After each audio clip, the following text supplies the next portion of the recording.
following show contains adult content. It's not our intent to offend anyone, but we want to inform you that if you are a child under the age of 18 or get offended easily, this next show may not be for you. The content, opinions, and subject matter of these shows are solely the choice of your show hosts and their guests, and not those of the Entertainment Network or any affiliated stations. Any comments or inquiries should be directed to those show hosts. Thank you for listening.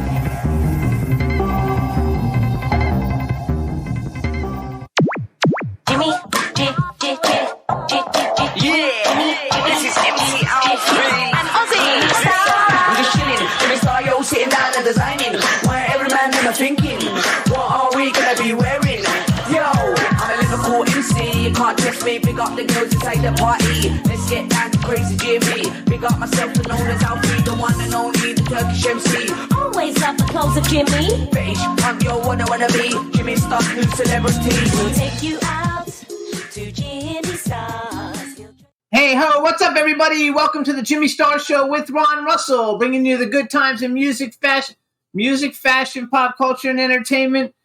There's Astro and Ron Russell joining us for the show. Astro always has to make his little appearance. Joining you for the show. It is my show. Well, not him though. It's not his show. That's right. So we want to say hi to our cool, outrageous man about town, Ron Russell. Since when did I become the cool, outrageous man about town? You've always been the cool outrageous. That's been your title since you've been on the show for 13 years. Yeah, well, I never really paid attention. Like now, I said it every single time. Yeah, you know what? When you do a show, you don't listen. You automatically, like mechanical. You know, you go on and you do your thing and then go off. You really don't hear what other people are saying. You're busy thinking about what you're going to say. So what's up, chat room? We got a few people starting to come in. Thank you. B. Claudia says, great hair. B. Claudia is in the chat room from Germany, you guys. Lady Lake Music's in Florida.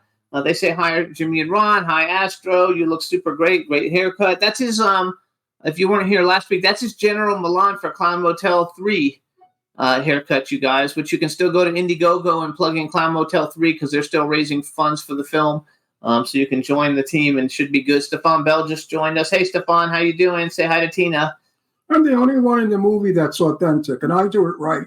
Soldiers do not have mustache, beard, or long hair. You can't. You go in the military, they cut your hair off, you got to shave your face.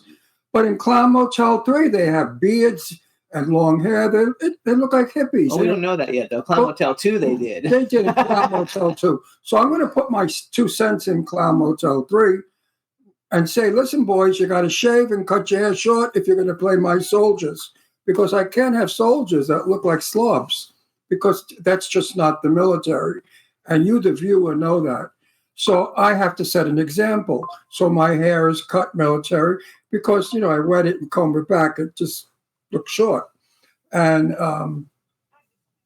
I am military, you know, I'm the part. But then again, I'm an old actor, and actors from my day believed in authenticity. Today, it's, you know, you the audience, just imagine it. Imagine that I have a general hat on or something. And it's ridiculous because that's not what movie making is. We do the imagination for you. You don't use your imagination. You don't have to. So that's my speech for the day. If you're going to be an actor, play the part, research the part. If it takes place in 1950, 1930, look the part. You cannot wear today's clothes in 1928. It just doesn't look well.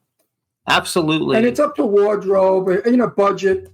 A lot of times they say, oh, the budget is so low we can't afford to get vintage clothes. Well, you know what? Then you got to change the movie. You know, work on it. You know, you may have things at home that look vintage. There are ways of dressing to look vintage. Get a collar, for example. Instead of having it like that, pinch it. Put a pin in there, safety pin, and a tie. And then you're 1929. Because in 1929, the shirts had the bar that went in it, that held the collars together. And ladies, there are ways of rolling up a skirt to look like a Charleston skirt, or shoes that look like a Queen Anne shoe. There are so many things that we have at home that we can improvise on the set to look the era. Absolutely. And we have a lot of cool, fun movie stuff coming up, you guys. We're working on Ron's film, The Cursed Gift of Magic. keeping the coming title along out really there. well. We're getting some big stars in that movie who are interested. They love the script. We've got people reading the script. So I'm happy.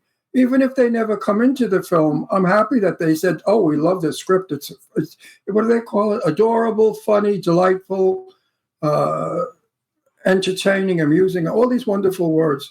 So I'm happy that these big shots. I mean, like Paul Sorvino, who we lost, who has passed away. Paul was supposed to play the head of the mafia, and he loved the part. And he said to his wife, that she told me that Paul said that the script was just fabulous, funny, just loaded with laughs. So that's good. I'm happy. Now we just have to get the money to make the damn thing. Which is a difficulty for everything, but we've got several films. It's not $150,000 film. I'm not allowed to tell you how much it is, but like the Three Little Bears, And all the films that we're working on are a little bit higher budget than some of the other films that we've done. We got another movie, Dog Moon. I have a phone call after this with an A-list horror director to direct it, so that's exciting for us. We're also working on a film with Cindy Ladylake and Jennifer James called Saving Paradise, and we're going to be releasing information on that soon. And so we got a lot of really fun things going on. Plus Zombie with a Shotgun 2, and we've got Clown Motel 3, and we've got O Negative, and we have Red River. So we have several films. See, I could go Indiegogo with my movie, but I wouldn't be able to give you the movie that I can give you with a higher budget. And this movie is a real movie. It's not a stupid movie where it doesn't have a story or a dialogue and people just go around chopping and killing. It's not a chop. It is, but it's not a chop movie. It's a story. It's a thriller. It's interesting. You want more than just to see a head roll off and laugh like some idiot because somebody's head rolled off. It's a film of quality. It's a feature film. It'll go to movie theaters and then to one of the Netflix things, whatever they are. Yes, so it should be a lot of fun, you guys. Things are moving forward. We're also possibly going to be going to Florida for a little trip coming up. I need a vacation. And I need to get away from California. I need to get away from the business. I need to get away from everything. I wish I'd get away from Jimmy for a while. And I don't mean that to be mean, but marriages that last as long as ours, there should be a separate vacation because you do need a vacation from each other after a while because you start to think alike and you no longer are an individual. And because of Jimmy's age and because of Jimmy's profession, I have given of myself, my all.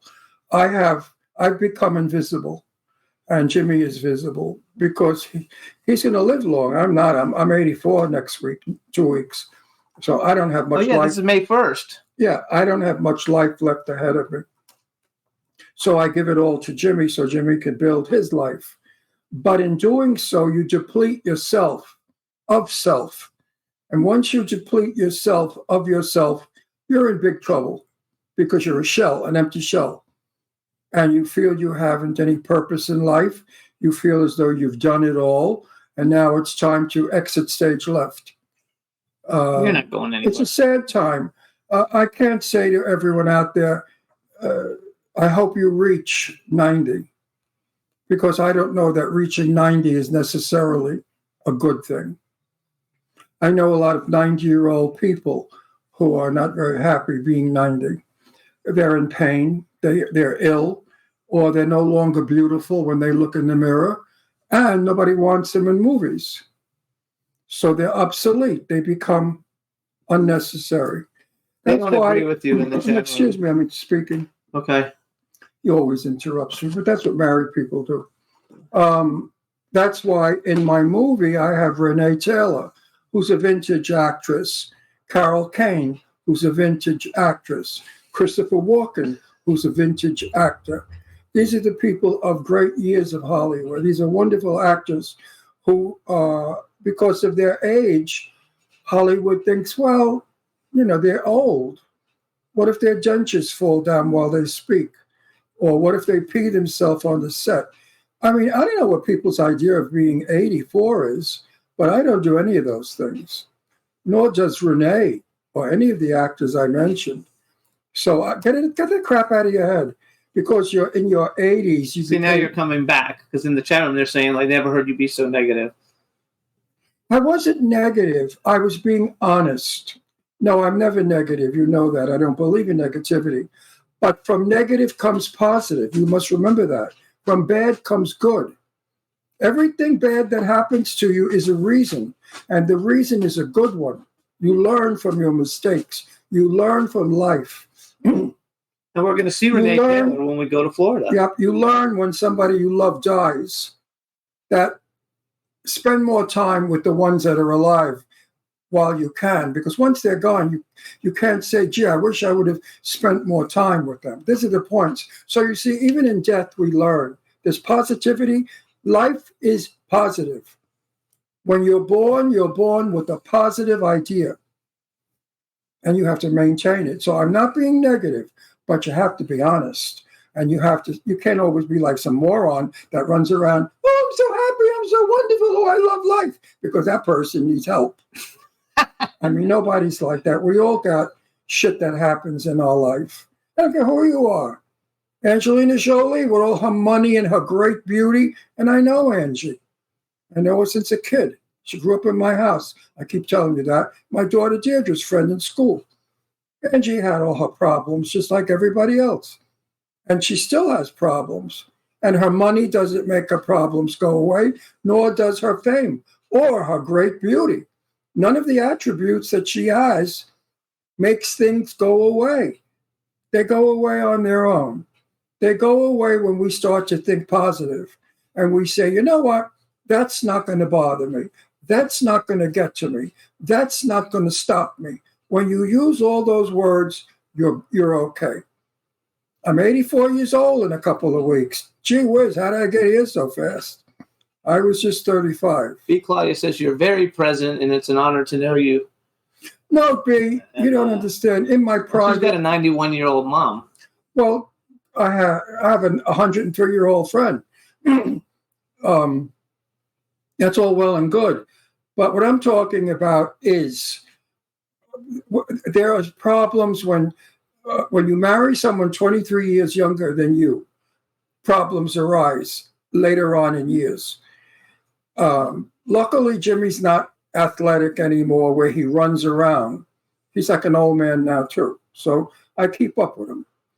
I don't have a knee. Yeah. But there are thinking. The music is different. The lifestyle is different. The desires, the wants are different. And I alienate myself. And I'm talking to you all out there like you're my best friend. Like I would talk to my buddy in New York. My buddy's in New York. I'm happy, but I'm invisible. Yes, you say, Ron, you're all over the place. Your picture is, that's Ron Russell. There are two people here. There's Ron Russell and there's Ronnie from Astoria. And I'm Ronnie from Astoria right now, the regular guy. When I'm Ron Russell, yeah, I can smile and do all that Hollywood bullshit. But when that's over, you go back to being Ronnie from Astoria. And if nothing is there to hold you together, you start to chip away and you start to fall apart. And after a length of time, you say to yourself, what the hell am I doing? I'm 84 years old. What am I, crazy? I should be in Boca Raton sitting with all the Jews playing mahjong and cards, like I'm happiest doing, with all the yentas talking about everybody in the buildings. That's what old people do. We have fun. We don't have to feel obsolete. But you're not obsolete. No, I'm not obsolete, but many are. I know, I have many friends that are my age, and I see how obsolete they are. And I hear in their voice when they say to me, oh, I wish I were you. You got some great life. And I say to them, you think so? Not so. No one has a great life. We all have the same life. Just some of us have different problems, bigger problems. Some have smaller problems, but we all have problems. There's not a day we don't wake up to face a new dragon. Okay. And Jewish people right now are facing many dragons in the street. Horrible people who are saying terrible things about them. Jewish people are wonderful people. I know. I had a father that was Jewish. So I know what Jews are all about. And they're great people. I love Jewish people. And I'm happy that I have Jewish blood. Although I was never bar mitzvahed, I identify as Jewish always. All right, we ready? I'm ready. I did my speech.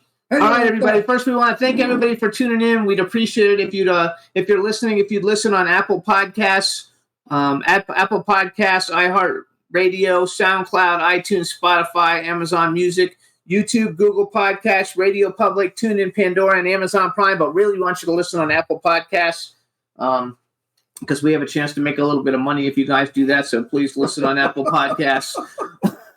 Little bit of money, not even enough for lunch. But that's okay. We'll take it. And again, we want to say hi to everybody in the chat room. We're going to bring on our first guest. Her name is Karen-Eileen Gordon. Let's bring her on and see if we can hear her. Testing 1, 2, test. Hello. Hello. First question, are you related to Flash Gordon? Yes. Flash Gordon is my 18th cousin, 12 times removed.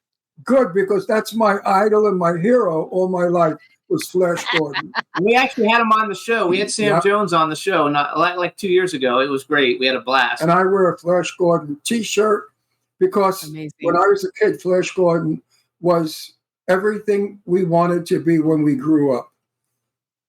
Now, question. Oh, no, we didn't introduce it. We didn't introduce it. You just said. No.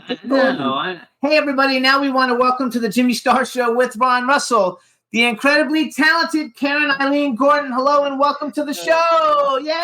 Thank you for having me. Hello. This is Ron Russell, my cool, outrageous man about town co-host. Question. Hello, I Russell. want to ask you this question. Okay, ask the question. Who did you want to be growing up as a kid? I read all the books about ballerinas and nurses. So I wanted to be a ballerina who in her spare time was a nurse. That was my vision as a kid. That's funny. Everybody in my family's a nurse. Did you ever get a chance to study ballet? I did. I did study ballet. I had a big giant pink tutu that I wanted to wear to school, and I had tantrums because nobody would let me do that. It was perfectly reasonable to me that I would wear my tutu to school, but I got a big no. And the nursing, let me think about that. I did an internship in college where I thought maybe I was going to go to medical school. I did an internship with a gynecologist. And an obstetrician gynecologist. And the first day of the internship, they covered me in those paper clothes and took me into the operating room, and I watched 2 babies being born, and I almost passed out. I was passed out or barfed, depending. It was unbelievable. Day 1. So yes, I got to do both. My daughter Deirdre studied to be a what's a holistic doctor. It's holistic medicine, and she was going to be a holistic doctor. And one day they had a cadaver on the table, and they were going to dissect this 80-year-old woman. And my daughter walked in and looked at it and thought it was my mother, looked like grandma, and passed out, but right down on the ground. And she never went back. She never went back. She never went back to school again. Thing. That's a little bit of a that's a shock. That's too so much. We have a bunch of people joining us in the chat room. Say a hi to everybody in the chat room. Hello, chat room humans. Hello. I have a question for you. You're from Florida, right? I am currently Miami adjacent. So I heard you in the green room talking about Florida. Come on down. I will show you around. Where are you in Florida? Where do you live in Florida? Do you know South Florida? I'll give you. Very well. I was born in Miami. I grew up in West Palm Beach. Went to high school and I went to Gainesville. I went to high school. And I lived 21 years in Boca Raton. Boca Raton is about 20 minutes from me. I am in a tiny little town that was designed by the developers who designed Disney. So there used to be topiaries in the highway called Weston. Oh, yes. So my boss, when I used to have a clothing store, one of the guys I worked with lived in Weston. I've been there a million times. I haven't been there in 20 years, but it's beautiful there. I've been in Weston. Come on down. Here's how I knew you were from Florida. So I was looking at all your credits on IMDb, and when I lived in Florida, I was a clothing designer, but I was an extra in every single thing that was ever shot there. So I did 7 episodes of The Glades, and I did about 20 episodes of that movie with that TV show. By the way, hang on, wait, about the spy. Wait, I'm talking. Wait, just a second. I have to interrupt you. He was an extra. Go ahead. Oh, I did say that. I said I was. Yeah. He said that. I started that way too. That's I love extras. Jeffrey Donovan and Bruce Campbell. That show that was down there, and every movie that was shot actually in Florida. I was an extra in every one. I'm in like 50 of them. Pain, No Gain. Like everything that was shot there. And so I saw your credits and I was like, okay, she was on the Glades. And so I know she's from Florida because you had a bunch of other things that you did from Florida. I did. And the hilarious thing is I moved to LA. So I was in LA for a decade, but every big juicy thing that I booked, almost every big juicy thing had me coming back home to Florida. So that was kind of amazing. So so is it working okay for Florida? Because we're probably going to move back to Florida. We hate it here in California. No. Don't say we hate it here. We don't. You may hate it. I don't hate it here. I'm not comfortable here. Okay. I'm a New Yorker originally. I hear that accent. Can I tell you? How you doing? What are you doing, Ron? How you doing? Yeah. That's why they hire me all the time to play killers. But seriously, when you are a New Yorker, you are born in the ultimate place in the world. You are used to everything at your fingertips. You are used to sophisticated, intelligent, well-scholared people. And you're also interested in an audience that doesn't like junk. New Yorkers, they don't like these chop 'em up, stupid, bloody movies without sense. Which he's in a million of. That's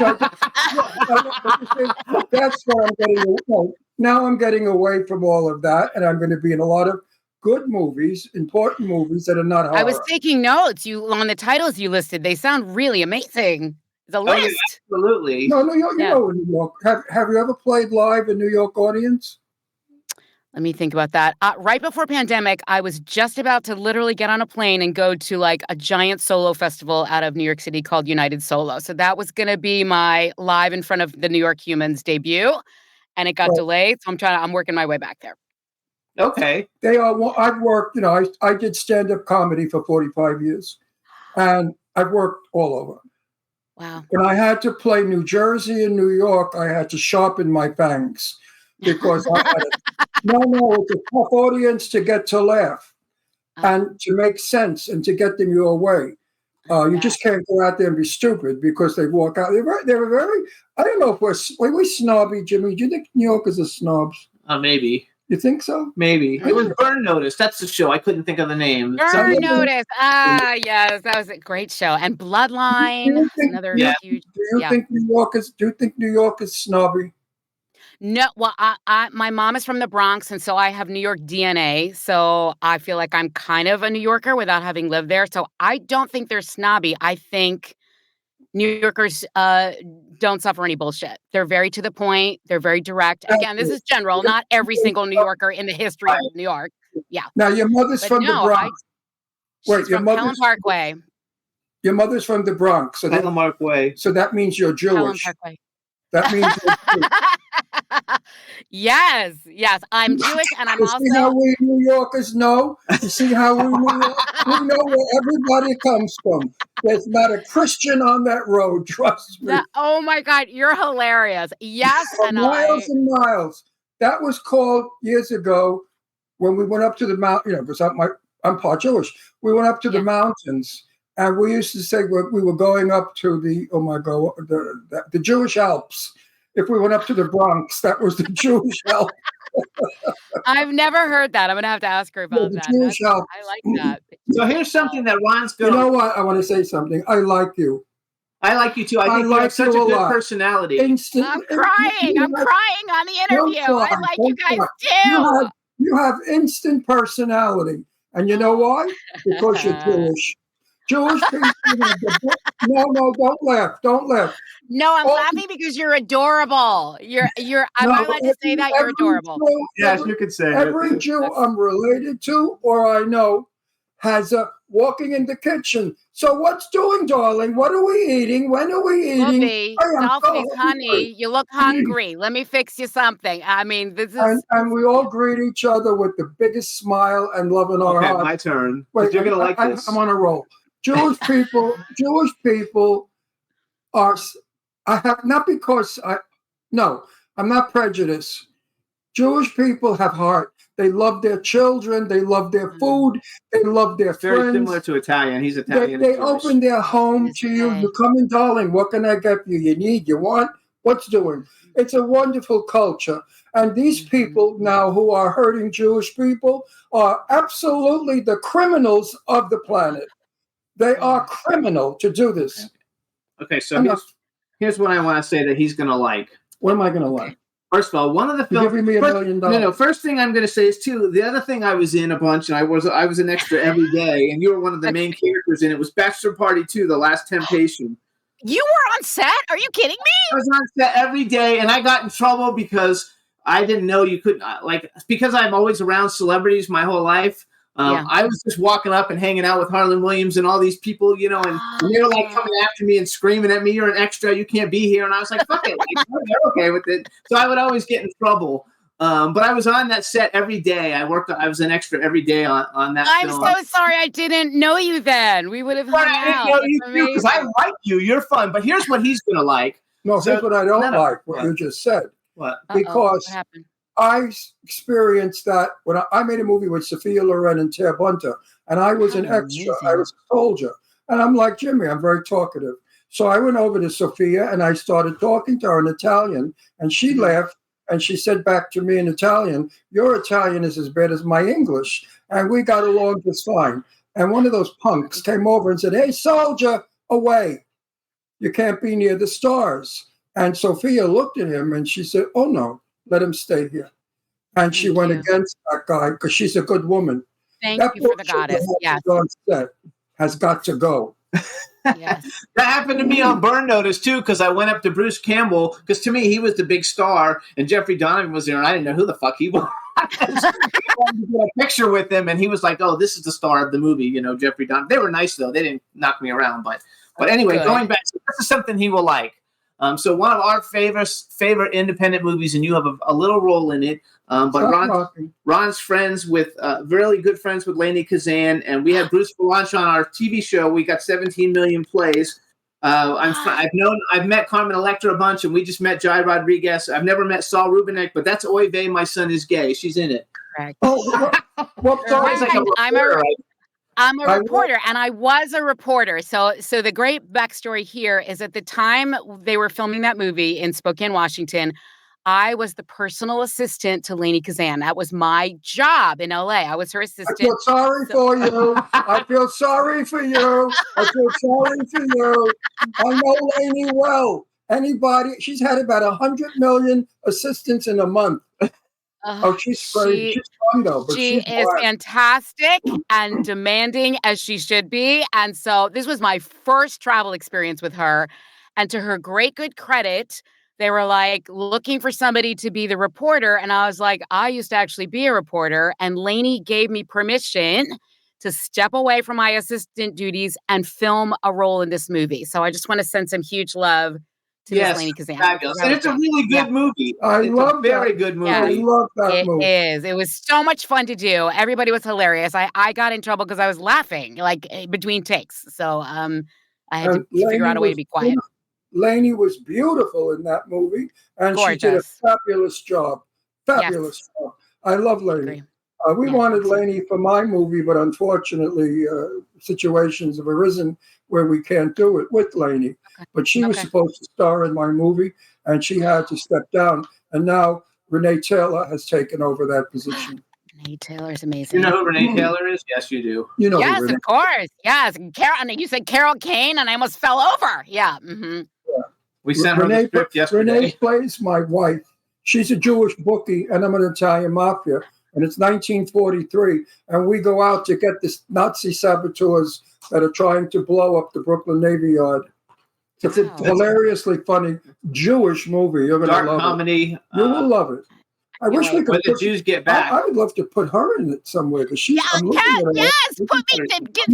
in. I'm looking at you, and I'm saying, why didn't I meet her earlier when I was casting? We'll find a place for you. No. I need it now. She has everything I need for a special character, but that character's been taken already. Okay. Well, blessings to the actress that got it. Yay for her. So No, you know what, honey? Today is what's today, and tomorrow it's all different. You know that. By the time we actually get funding, By the things time, can change. by the time we shoot the movie, it'll probably be starring Boris Karloff, Bela Lugosi. I sent I followed you on Instagram, so follow me back on Instagram and send me your email and stuff, and that way we'll see what we can do. Because also, she's still Jewish. She makes believe she's not, but she is. She has all the Jewish mannerisms, all the Jewish inyos, you know, the stuff I like, the stuff that the characters need. Well, plus I've got 9 films in different stages of development, so I'm always looking for cool actors and actresses. Holy No, I love moly. I like your persona too. I like your persona a lot. So one of the big things that you've done, and believe it or not, I've never even seen this, even though several of the people in the show have been on our show. But I want to talk about it a little bit. Is Magic City, because that takes place in Florida too, doesn't it? That place takes place in 1959, Miami Beach, in a fictitious hotel that's modeled on the Fontainebleau. Yes. Yes. So it's all true. We've actually had Brett Rice on the show. Esai Morales has been on the show. It stars Jeffrey Dean Morgan, you guys. Everybody knows him because even though he's probably more known for The Walking Dead, this was a really big show, Magic City. It was a really big show. It has Stephen Strait, Danny Houston, Michael Rispoli, Alex Rocco, Kelly Lynch, James Caan, Sherilyn Fenn. I mean, it's a huge cast of A-list people. And in 1959, correct, the 21st Street Beach in Miami was Carnival, because that was the gay beach. The gay beach in Miami was 21st Street, right where the restaurant was on the corner. The famous Jewish guy, the hamburger hot dog guy. What was his name? The famous one. Not Nathan. No, the lines were out the street waiting to get in. His was a diner on the corner. Wolfie's. You're gonna have to tell me. Wolfie's. Oh my goodness, Wolfie's. Back in 1959, on the corner of 21st Street and Collins, was all the gay bars and the gay beach. And I remember being like 19 years old, wearing a very skimpy bathing suit and walking down the beach. And I met a lot of nice guys, a lot of decent gay men. Wow. I love it. So how was Magic City? I was cute when I was young. He's cute now too. You're still cute. No, exactly. I need to tell. No, Ron, I need to tell you something because I was listening in the green room. My grandmother, God bless her, almost made it to 103. I know you said you have a 103-year-old friend. She used to say to me all the time, life doesn't even get started until you're in the 60s. And I'm like, I don't know what she's talking about yet, but she was like, you just wait. She's like, so you're going to happy birthday in advance. You're a young thing. My grandmother would look at you and go, he's a tadpole. I just wanted to tell you that. Yeah. I'll be 60, so I hit 60 in October. So this is happy birthday. I'll let you know. So tell me though, I want to know. 60 was good. 60 is good. I want to know, how is Jeffrey Dean Morgan? Because like he's like one of the biggest stars on the planet now, and he comes across. I've read a bunch of interviews and I've seen him, but we've never met him. He seems like a super nice guy. Was he cool? He was ridiculously cool. Okay, Jeffrey, big love to you. He would walk onto set, not every day, but a lot of times when I was on set, he would walk onto set and with this big booming voice and like tell a joke. And he would be like another day in the pits, people, or something really funny, to the whole cast and crew. And he was just very warm and approachable and funny, and obviously a killer actor. He disappeared into that character. It was amazing. So he played my boss on the show. I was his right-hand goddess. I was the secretary for the fictitious hotel. So I got to see him a lot, work with him a lot. And he was amazing. He has a great energy. He's very grateful and humble. He was just supportive, like all the things you would hope. I'm glad to hear that. I'm just glad to hear that because you always like it when the people that you think are really great, like somebody doesn't come and say, well, they were kind of like a dick or something. Yes. It's nice that he's like really cool. So, so Gordon is not your name. With your background, your name cannot be Gordon. Well, it's a really interesting thing that everybody's trying to research on Ancestry.com. I have a feeling we have some lineage in Scotland. So there's a Gordon clan from Aberdeen, and I know a bit about the history. There was a time when the wealthy Scottish households took in Jewish people to work in the house and gave them the name Gordon. So that could be part of the deal, but we're still trying to figure it out. I love the idea that I have some Scottish link. We're working on finding that out. So wait. People think because I'm Italian, you can't be Jewish. People identify Judaism with nationality. Judaism is a religion. Anyone can be Jewish, from the man in the moon to us. So you can be a Gordon and be Jewish. I was just hoping that maybe there was a Gordonberg. a Gordonowitz, Gordonstein. Gordonowitz, yeah. I like that one better. Gordonowitz. That's your name now, Eileen Gordonowitz. I know, Karen-Eileen Gordonowitz, Gordonberg. My grandmother, my mom's mom, came over from Russia on a boat. Like, that's the story. She almost sank on the way over. We don't know. Russian. Yes, I've Russian. The Russian blood here is Russian blood. You do look Russian. You do look Russian. A compliment. I'll take it. But we don't know. She came in through Ellis Island. We found her name where she signed it on the document. So we don't know what her name was, but the name was recorded as Press, Press. So that's in my lineage. But the Gordons go all the way back as Gordons, like as many generations as we have found so far. So we're still looking. You know who you don't necessarily remind me facially of her, but vocally a lot of bit. Did you stand-up comedy at all? I was listening when you were talking. I have done stand-up comedy. I was in the Belly Room on Sunset at the Laugh Factory. I was terrified, and it was awesome. I haven't done it in a long time. I have done it. It was really But fun. Vocally, you sound like the lady from The Marvelous Miss Maisel. Not Miss Maisel, but Alex. I think her name's Alex Bornstein. She was from Mad TV. I love Alex. But vocally, you sound so much like her. I was like, oh my gosh, she's just sounds like Alex Bornstein. And what a great comedian she is. You know, she's one of the greatest comedians. One thing I learned about doing stand-up, and I was never nervous. I did 350 people. What? Dinner. Oh, yeah, 2 shows. Dinner show and drink show. And the 350 was a dinner show. Now, you could go out there and be frightened. And I used to say to myself before I left the curtain, Ron, these people came to see you. They paid to see you. Now you owe them something. And when I thought that, I went out there. I was never afraid because I invited myself on the stage. If you invite yourself to the stage, you'll never be afraid of the stage. But if you think of the stage as a scary place, it's not going to work. I'm writing that down. I'm going to invite myself to the stage from this moment forward. Because people pay to see you. You know, that's worth something, right? Yes, I was very new, though, and so I did not have my confidence. I don't like Karen. I like Eileen better. Yes, my grandma called me Eileen or Leanie. You look like an Eileen. You look like my friend Eileen Moskowitz. An old friend of mine from Brooklyn, Eileen Moskowitz. So wait a second. Okay, I want to go back. I want to go back for a minute to Magic City because there's 2 other people I want to hear about. So I'm a huge. This is going to sound stupid, but one of my favorite stupid movies is called The Covenant, and it stars Stephen Strait, and Stephen Strait was in Magic City, and I was an extra in it. Is Stephen Strait was he cool?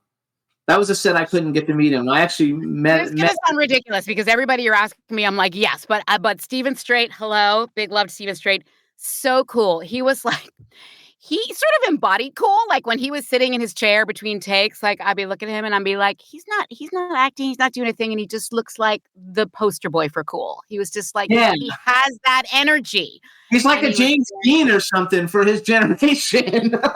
That's a very nice comparison in terms of the energy and stuff. I would agree with that. He was very a little quieter. Where Jeffrey Dean was a little more big and boisterous, and Stephen was a little quieter, but just so cool and very. Okay, and then what about Danny Houston? Because Danny Houston, he had a great role on that Kevin Costner show, and he's been in a bunch of cool stuff too. Do you remember? He's an amazing he's such a good actor. Incredible actor, and what a lineage. His whole family. Wow. Okay. Tell me. Here we go to the Yenta session. Bring it on. Okay. what she said. Who's the person in your life, he or she? I didn't hear the question. Tell me. You're married, you're single, you're ready? Single and looking. Who do you know? So you're ready. No, we know all I'm kinds of ready. people. I know all kinds of people. Okay.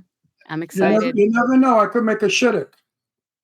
I'm looking for my bashert, and I'm thinking of hiring a matchmaker, but I'd much rather have you guys.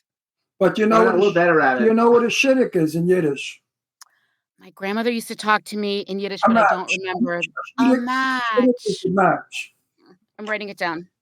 You I'm writing it down. Taking notes. Yeah. don't have to write it down. I'm writing it down. I want to remember it. You'd be easy to sell. You're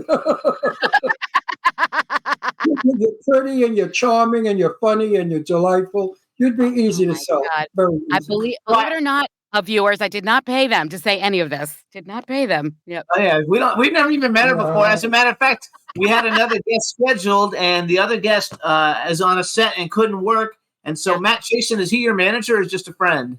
He is my manager. He's my amazing. Well, her manager called and said, "I have a replacement. You're gonna love her. She doesn't do horror. She does all this mainstream stuff." And I was like, "Great. And I'm so happy that you came on because I'm super excited that you're here. Me too.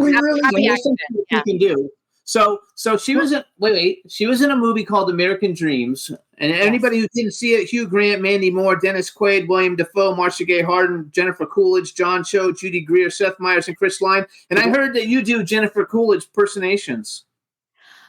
So that's what people think, but I have a friend who does Jennifer Coolidge. Oh, it's not you. It's not me. She's the one on my outgoing voicemail who did that for me. So record it. Yes.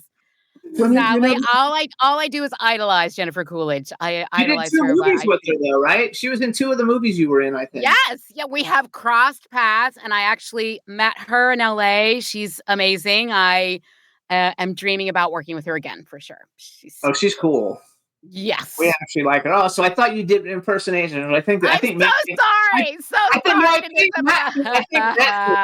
Matt thinks that you do impersonations because I think in the email he said, make sure you ask her to do a Jennifer Coolidge impersonation. Oh my God, that's what he said. Okay, so that's what he thinks. I'll have to correct him. I do a lot of I speak French and Spanish. I do a lot of accents and dialects.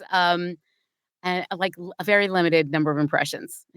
I love it. I wanted Jennifer to play the lead in my movie, but I found out she was not Jewish. So the fact that she was not Jewish, I really couldn't hire her because the character that plays my wife is Renee Taylor. If you know Renee Taylor, she's very Brooklyn Jewish, very, very, very. Jewish people have offense to this. They think it's very old-fashioned, and that Jewish people today are very sophisticated, very Jackie Kennedy, or very waspy. A lot of Jewish people don't like that ethnic Jewish of yesteryear. They want to lose that imagery of, "Ivey, what's doing, darling?" They don't want that because that's my grandma.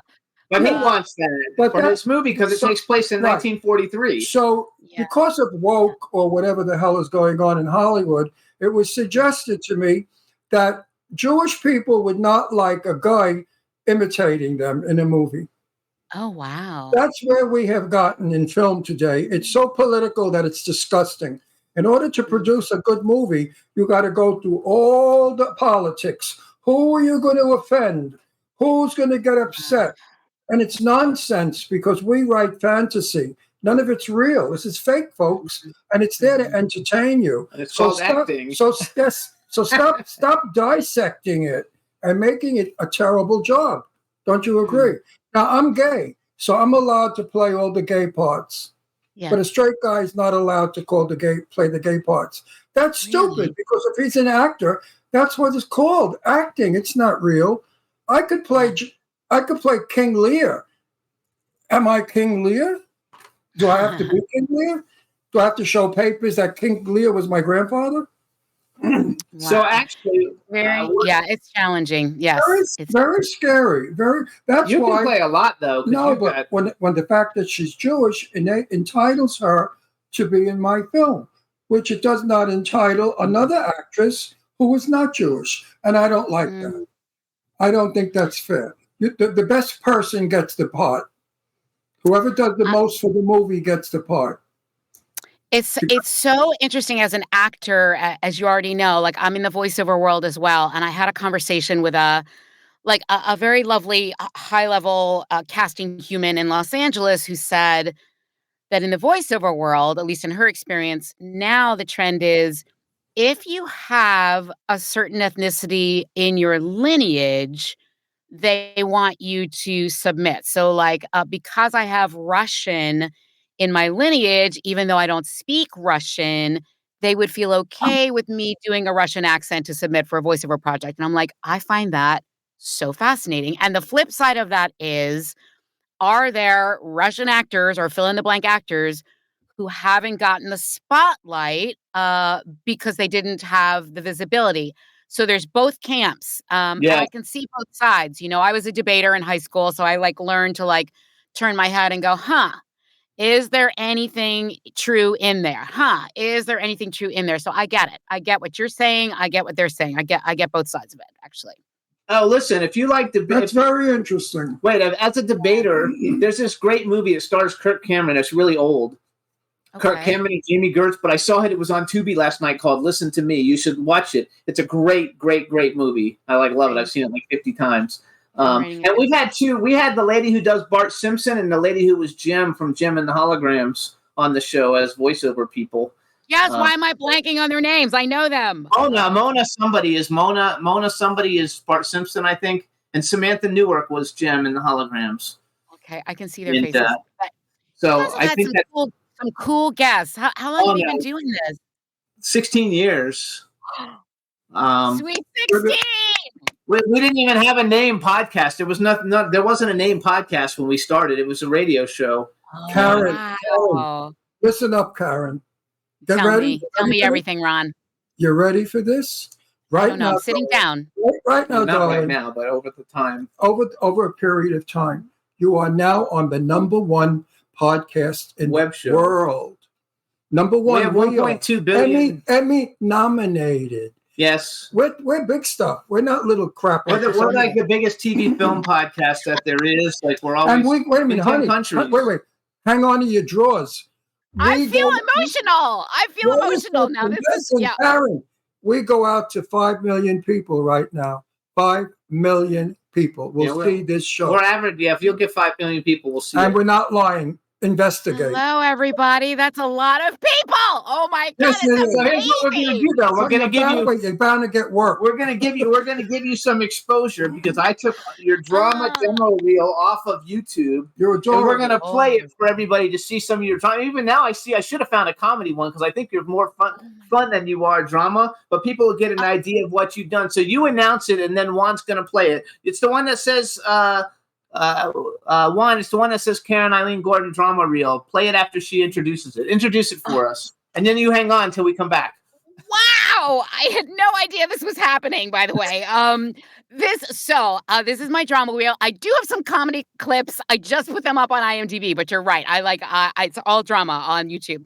So this is a short reel with some of the stuff we've talked about, Magic City, The Glades, a show that I loved on Fox called Terminator, the Sarah Connor Chronicles, based on the Terminator movies.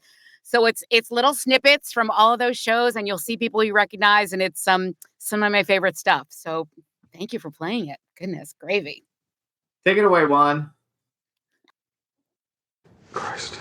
Does V know? Mm-mm. You want to tell her? There is a tin lining. I only have seconds to live. They're sending Joan. Great. Joan who? Kennedy. Teddy's new wife. Very cute, very blonde, very shiksa. It's not Jackie, goddammit. Danny Kaye wants Ike to install a full Chinese kitchen when he plays the Triton. Mashugana. Great. Is he inside? Meeting downtown. Damn it. He promised he'd talk to Dave Powers, Jack Kennedy's guy. He's in Atlantis right now. It's unbelievable. Sorry, hon. Anything I can do? No, it's okay. I'll handle it. Thanks. Kevin's office. Did you do any preparation for that possibility? Excuse me? Did you ask your witness to answer the question? Yes, I served him a beverage. Wine, I believe. I was trying to be polite. Was it polite to secretly record a private conversation? John, come in. Riley's upstairs. He's crazy. What? I said, he's crazy. You're all crazy. So does your Facebook pages, like it all matters. Like it's even real, but it's not. All of you are dead. Honey, don't you... I'm sorry. Yay! It's Jay Wait, you are such a metamorphosis.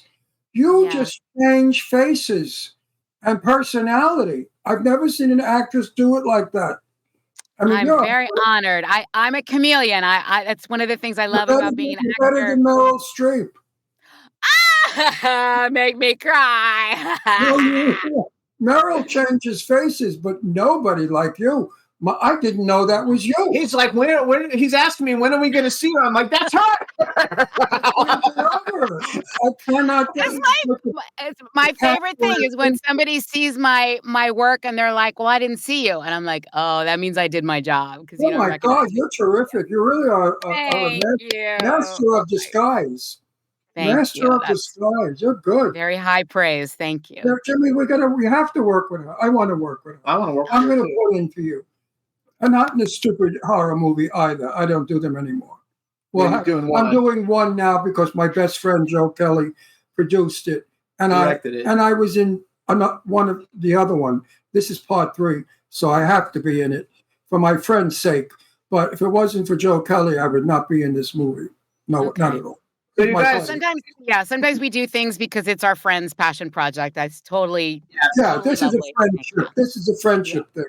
So you guys, some of the other stuff that you might have seen Karen-Eileen Gordon in, she was in Bad News Bears with Billy Bob Thornton and Greg Kinnear and Marcia Gay Harden. She's in a lot of stuff you're in. Legally Blonde 2, which I'm a huge Legally Blonde fan. Legally Blonde 2, Red, White, and Blue with Jack McGee, who's been on our show. Reese Witherspoon, Sally Field, Regina King, Bruce McGill, Luke Wilson, Jennifer Coolidge was in that one. And then here's some shows you guys might have seen her on TV. Bull, The Oath, Stark Naked, The Dark Cinema, Vegan 101. I don't know what that one is. Joan of Arcadia, Tremors, The Division, The Sarah Connor Chronicle, Terminator, The Sarah Connor Chronicles, No Ordinary Family, The Glades, Hannah Montana. That's hilarious. Allie Strong Medicine, S Club 7. I mean, that is hilarious. I love S Club 7. Yes. And she was also in a movie called The Perfect Husband, the Lacey Peterson story. And we've had Sarah Joy Brown on the show, and we know Dean Cain. So like some impressive, and she has a bunch of other stuff she was in. I just didn't put it on there because I just picked out the things I liked. It's your show. You get to pick what you want. Yes. Sooner or later, everybody comes on our show. You know, they all. I'm honored. I'm so glad my ticket came up. I'm so glad. Oh, no, honey, you're an invited guest. Oh no, you are definitely. Now that I know who you are, you're more invited. I really like you. You are an invited guest. There's no question about it. Thank you. I only wish you would do more work for what's going on today. If you would, I'm trying to encourage all my Jewish friends. Don't be chicken. Mm-hmm. Like I wrote in Facebook today, if all the things that are said about Jewish people were said about African American people, there would be riots in the street and people would go to jail. But how come it's okay to say anti-Semitic things to Jewish people and nobody goes to jail? It's un-American. And this is my fight right now. If you want diversity, you want equality, start it now in the streets. No one in America has the right to say anything harmful, hurtful, or cruel to another human being. That's not being an American. We are all immigrants. Every single one of us have come from a different country somewhere in the world. And we all are equal. Get that through your thick, stupid heads. And no one has the right to say anything harmful to anyone else. And if the president would wake up and do something about it, we can put this all behind us and go forward and have a very prosperous, happy America. Boom. All right. That's right. And scene. Yeah, exactly. Because I can't stand watching the news. My heart breaks. Yeah, it is heartbreaking. across the board. The mother and father work so hard for their money. They give you $100,000 to join Columbia. You go to Columbia, and then you're thrown out and told you can't go in, and your parents are losing that money. That's criminal. How do you deserve to do such a thing? And who the hell are you anyway? You're not even Americans. You wear Arab robes. What are we, in the desert? I mean, you're in fucking New York. So anyway, I don't want to stay on that topic. I want to switch. I don't know. That's what's wrong with America. Nobody wants to go on that topic now. Everybody's saying on Facebook, oh, don't write about it. People will get nasty. Yeah, let them get nasty with me. They'll regret it. Anyway. They will be very unhappy if anybody gets nasty with me. Because nobody gets nasty with you. No, my mouth is from Brooklyn. And you can never beat a Brooklyn. No, it's true. Yeah, you can't beat a Brooklyn mouth. We go on and on forever. We only have a few minutes left, and I want to get some. But don't you agree, Karen? I don't like Karen. Don't you agree, Eileen? You can call me Eileen. Absolutely, Karen-Eileen, K-E Leanie. I've got so many lovely names. Don't you agree that this has got to stop now? My feeling is, and I'm with you, I have a hard time watching the news because I cry. I cry for everybody. Yep. I remember, I don't remember, but I was around in the Second World War. And I remember my parents talking about what went on in Nazi Germany and Nazi Europe. It started in the colleges. Is that right? Oh, I didn't know that. Started in the colleges, and then it's doing now. And then it spread to the street, and then they began smashing windows of Jewish stores because Jewish people, they didn't want to buy their bread or their jewelry or anything, and it just escalated. And we have to behave. There could be another Holocaust. We have to really understand this and say now is the time to stop this. America in the 1950s, America was the best place to live. We didn't have war. We all got along, black, white, yellow, brown. I come from New York. New York is the melting pot. I went to school with every race you could think of. And you know what? I never knew what race they were. They were my friends. Yeah, I was like that in school. I had no idea. Like I didn't pay attention to the school. They were just my friends. Yeah, they were just my friends. We got to bring America back. So real quick, you guys, I want to make sure. So you can follow Karen on Instagram. She's I-A-M-K-E Gordon is her Instagram. Her website is Karen. What do you call that? A hyphen? Hyphen, yes. Mm-hmm. Karen, wait a minute. Hold it. Stop, Paul. You said you graduated sixth. Doesn't matter. I don't know the names of things. You graduated sixth in your class, and you don't know what a hyphen is. So Karen, he's immersed in the interview. He's immersed. Yeah. Karen-EileenGordon.com. So here's my question. I like to ask all the actors, and number one, bucket list. Male and female actor you haven't worked with. If you could work with any male and female actor, and you can't say Meryl Streep because he said you're better than her, so you got to pick somebody else. And then the second part of that is if you could have ever been in any movie that's ever been made ever in history, and the actor and actress can be living or dead. What movie would you have wanted to be in? The actress can be living or dead. It doesn't have to be somebody who's alive. Holy cow! These are some really good questions. So, the movie that I would have wanted to be in, there's so many on my list, but I have to tell you, the first thing that comes into my mind is I would have wanted to be a character in a Harry Potter movie. Me too. That's good. That's good. In a Harry Potter movie. Where is it? My wand? I have a wand here in the room with me, but I have Professor McGonagall's wand, but it's hiding. So yeah, it would be. I collect action figures, and I also have the figures of everybody who's been on our show. But I have maybe like 4,000 action figures. Yeah, I have everything. I go beyond that. And if I were in a Harry Potter movie, I would only want to work opposite Maggie Smith. So isn't she? I would love to work with Maggie Smith. I adore her. I adore Maggie Smith. She's probably one of the greatest actresses of our era. Yeah, I like her too. Okay, so now male and female actor that you would like, but that you haven't worked with yet. Okay. I have to give you 3 of the actresses because I can't choose between them. Okay, so they, in no particular order, Helen Mirren. Yeah, good pick. Good pick. Cate Blanchett. Another good pick. Who? Cate Blanchett. Oh my God, yes. And Jennifer Coolidge. A shout out to my girl. You picked three of the best. Yeah, you picked three of the best. phenomenal ones. Three of the best. I agree with all three. Okay, what about the men? Oh, it's too hard to pick. There's so many. I know I've already worked with him, but it was so amazing. I would love to work with Jeffrey Dean Morgan again. He's incredible. I would love to work with Javier Bardem. Oh, good one. Good choice. Good actor. Nobody's ever picked him, by the way. Nobody's ever picked him. But That's he's the a first fine, time, but he's a fine great actor. Fine. Javier. Those would be my top two. There's a giant pool of them. They're all tied for first, but those are my top two. And I'd love to obviously work with Mr. Spielberg. That's a bucket list for me. Absolutely. Remember, living. They could be living or dead. Oh, living or dead. Oh, I forgot. Oh my God. Well, then of course James Dean. There you go. I like James Dean. I love James Dean. Living Gary or dead. Cooper's my pick. I like Gary Cooper. Gary Cooper. Humphrey Wait a Bogart. second. Let's go. Let's go one more. You know something? James Dean would have been very difficult to act with because James Dean ate up the scenery, and we know that. He was the powerhouse. Yeah. He was so big on the screen that there was room for no one else. So playing with James Dean would not necessarily be a very good, career move. I understand. I like Cary Grant too. So but I still would have wanted the experience. I would have absolutely. I agree. So what about this then? Let's say you're going to be.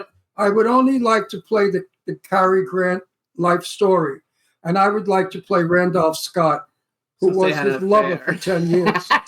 Wow. Grant's lover for 10 years. That would mean that I'd have to make out with Cary Grant on the screen. You poor thing. I'm so sorry. So if you were going to make a movie and they said, okay, and you're the star because you're like the biggest star on the planet, and they said, who do you want to play your love interest? Who do you pick?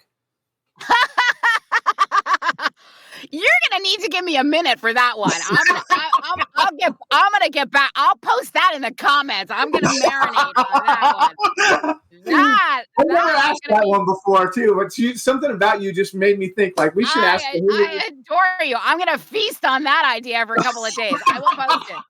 I will post it. That's gorgeous. You know who you remind me of? You remind me of Meg Tillis. That's who it is. Meg Tilly. Meg Tilly. Meg Tilly. The comedian. Oh. Meg Tilly, is it? She's not a comedian. They're two sisters. Meg Tiller has a sister. But I'm talking about Meg Tiller, the one with the big jugs. The one from... She's got huge tits. The one from Chucky. Meg Tiller. Tillis, you know. It's Tilly. Meg Tilly. Meg Tilly. Meg Tilly. You remind me of Meg Tilly. She's in Chucky. You know who Meg Tilly is? She was also in... She's been around for a while. A long time. I have to look her up. Oh my God! You don't know her. You sound like her. She was in The Big Chill, but you might not even be old enough for when that movie came out. This is the one you're talking about, right? No, I'm talking about the comedian. No, there's somebody else. He's thinking of somebody else, but I don't know the comedian you're referencing. I'll have to look it up. Her name is Meg Tillis. Meg Tillis. Okay. I don't know who that is. T-I-L-L-I-S. There's a I'm going to look it up right now. Mm-hmm. She talks just like you do. Speaks exactly like you. I think it's Meg Tilly. No, she has a sister. She does have Jennifer Tilly. Jennifer and Meg Tilly. The Tilly. Yeah, Meg Tilly. That was her. That was her. Yeah, that's her now. Well, that's okay. Okay. Anyway, it's a good one. She was in The Big Chill, and she's in Chucky. And it's a compliment because she's one of my favorites. Meg and Jennifer Tilly. We're getting help in the chat. Meg and Jennifer Tilly. That's actually our next guest, James DuMont. Hello, Meg and Jennifer Tilly. James. Thank you for helping. We're bringing you on in 1 second. How cool. That's so much fun. So much fun. Yeah. You are a treat, my dear, and a great surprise because we didn't know what we were getting. It was a mystery box today. You had no idea. I'm so happy that you came in, though. I want to thank Michael Colombe, who was our originally scheduled guest, who hasn't came. He'll be coming back. Hey, Michael. Yeah, he'll be coming back, and we want to thank Matt Chasen, who's a really good friend of mine, for recommending you and filling in with you. Good taste. Please send me your info on Instagram, and we'll definitely stay in touch for some stuff. I will. What a pleasure. Wait a minute. And if you think we're full of baloney about this, listen up. Years and years and years ago, Eileen Shapiro came on our show as a guest. I fell madly in love with her. We became friends, and today she's Jimmy's partner in their PR firm. Yes. Okay. We met her on the show and we opened up a PR firm, and now we're like. Eileen was a guest on our show. We had never met her, and the two of us fell in enchantment with each other, and we picked up, and now we're the best of friends. We're like family. I believe you. I don't know why I believe you, but I just believe both of you. I do. I believe you. No, I don't make people's hopes get up. I know. I'm producing a lot of movies. You can look on my IMDb. No, I would never. I'm going to Google the heck out of both of you. I would never make your hopes go up. But I'll tell you something else. You're fabulous. Now listen to me. You are fabulous. I'm listening. Hold on. I'm listening. Yes. End of my movie, my wife says to me, Franco, I hear there's a lot of Nazis in Hollywood. What do you say we go to Hollywood? And that's the next movie goes to Hollywood. And you, my darling, will be in that movie. I give you my word. Crying. It'll be fun. You will be a character, a good character too. I like your persona. I love it. I don't want to lose your persona. I like yours too, both of you. I'm sorry I have to say goodbye. We'll see you again very soon. And if you got anything, if you have anything big coming up, we'll bring you back. We bring people back all the time. So if you got something that's coming out and and you want to promote it and have lots of people see it, I do. I can't talk about it yet, but I will definitely. When you can, you let me know, and we'll come back and we'll do it all over again. I'm excited about you. Woo! All right, thank you. Hope to meet you. All right, lovely humans. Yes, we'll see you in Florida. See you soon. Bye. Thank you so much. Bye, everybody. Bye-bye. What a great guest. Yeah, she's fabulous. She's got some personality. I asked her. Absolutely. All right, you guys. So we're going to take a 1 minute, 2 minute music break real quick. Let's play Baker Grace's Painkiller one, and then we're going to come back with James DuMont, everybody who's in the green room. Come a little closer. Don't be shy. If you're over being sober, I got something you might like. Come on, let your guard down. Every step you didn't take, 'cause that's where you are now. Let me make it worth the wait. The promise of more is a powerful force that's consuming the peace in your mind. It's not a secret, you don't have to keep it inside. Kiss me, I'm a painkiller with no catch. You light it up, I'll be the match. Kiss me, I'm a painkiller, free your mind. Kiss me, I'm a painkiller, and send me like fire red wine.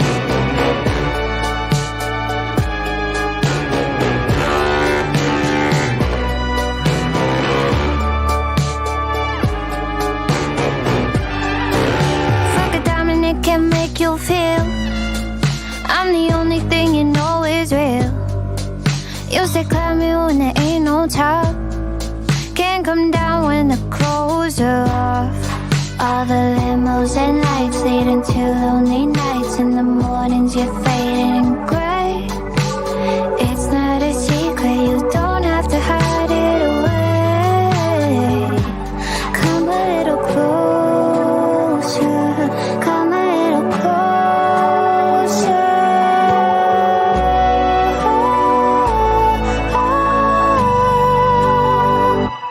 Kiss me, I'm a painkiller with no catch. You light it up, I'll be the match. Kiss me, I'm a painkiller, free your mind. Kiss me, I'm a painkiller, and send me like fire red wine.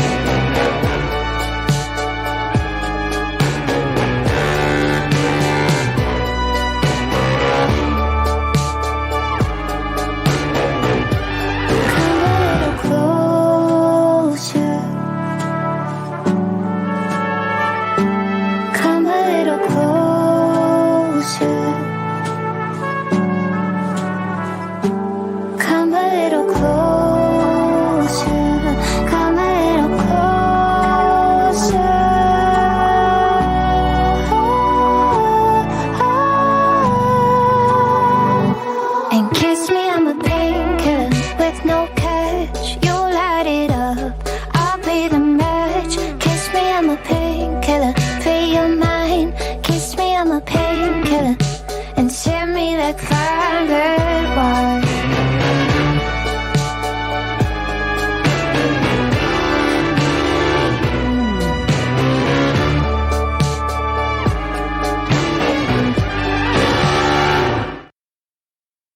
Yay! That was Baker Grace Painkiller. Now we're going to bring on our next guest. Let's bring him in, Juan. Let's make sure we can hear him. What's going on, everybody? Hey, James, how you doing? I'm well, thank you.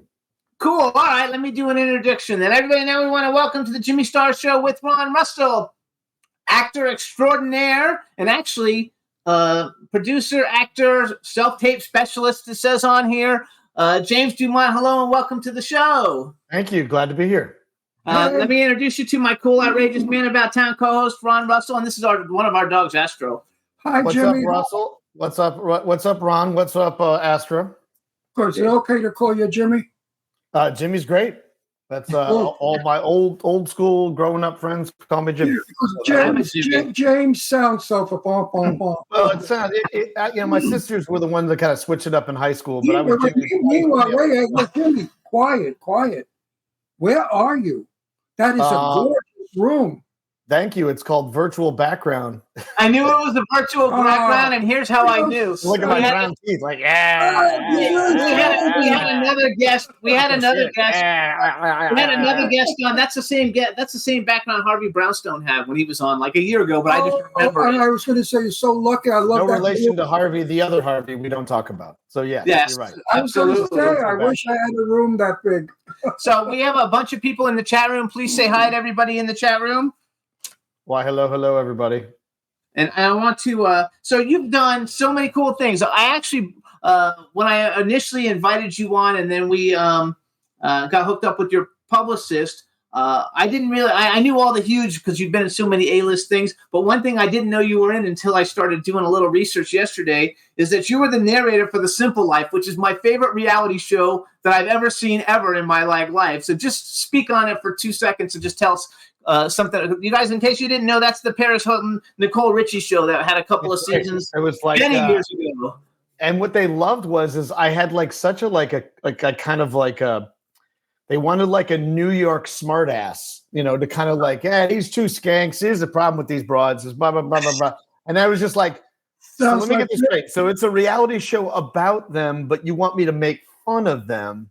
And I was just like, it's a chance, it's a risk. I'll take it. But they loved it. So the more it was like tongue in cheek, like, well, look at this one. Look what she's doing here. It's like, I wonder how many songs Lionel had to sing to get that thing in her, into her yard.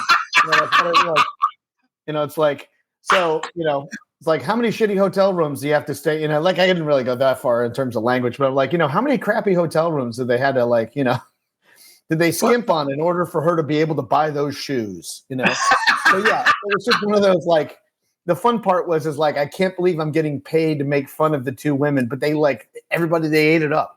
So it's like I ended up doing like a couple, and then they're like, "Oh no, we want them like through the whole season." So it's like that's so much first fun. A little spec thing, and then it just turned into something bigger, which was a lot of fun. I love that show. But you're not from New York. My family is. I'm from Chicago and New York. So my great uncle was Alan B. DuMont, who started the DuMont Television Network, which I think is before your time. But not before his time. No, so the Cavalcade of Stars, the Show of Shows, a little thing called the Jackie Gleason Show with this little sketch about some bus driver named Ralph Cramden and his friend, Norton. Dumont was Channel 5 in New York. That's correct. Oh, you're okay. You're older than you look. Network. Oh, I know Dumont well. He'll be 84 this month. That's my mom's age. So you and my mom are the same age. I probably dated her. Maybe. She was in Chicago mostly, so you're probably not. Wait, you could be my DNA. Wait, you're my son. It could happen. So I grew up in New York and Chicago, both places, growing up. That's a hell of a family tree. Dumont TV. Wow, because I love Dumont TV. You know why? They had Pat Michael's Magic Cottage on Dumont, and I love that show. I used to watch it every afternoon. Remember? He had Captain Video, Show of Shows, I love Jackie Gleason Captain Show. Video. Oh my God, you're killing me. Yeah. Captain Video, I loved him. Ellery Queen was the other one, like that they did the Ellery Queen, like a radio play into television. I'm doing a biopic on him because he's a really amazing guy. He had polio as a kid, So he had to stay home most of the time, and he learned how to build radios. He was a great scientist, but also he was really a pioneer in what now we call narrowcasting in terms of broadcasting. Is like he would the first African-American woman who had her own cooking show was on the DuMont television network. So way before anybody.